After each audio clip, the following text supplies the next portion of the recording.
তারা জন্ম হইয়াই অনেক কিছু পারে, কিন্তু মানুষ তাকে শিখাইতে হয়, তাকে শিখতে হয়। মনে করেন এই যে গরুর বাছুর হয়, তো তাকে জন্মগ্রহণের পরে তাকে হাঁটা শিখাইতে হয়, দুধ খাওয়া শিখাইতে হয়। দেখবেন হাইট বাইরেই দৌড়াদৌড়ি শুরু করে দেয়।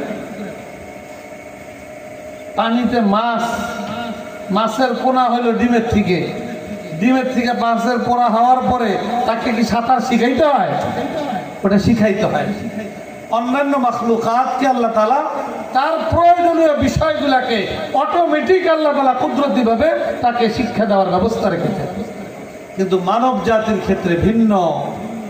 আল্লাহ পাক মানব জাতির জন্য এই ব্যবস্থাপত্র রেখেছেন, তাকে সবকিছু শিখতে হয়, তাকে শিখাইতে হয়।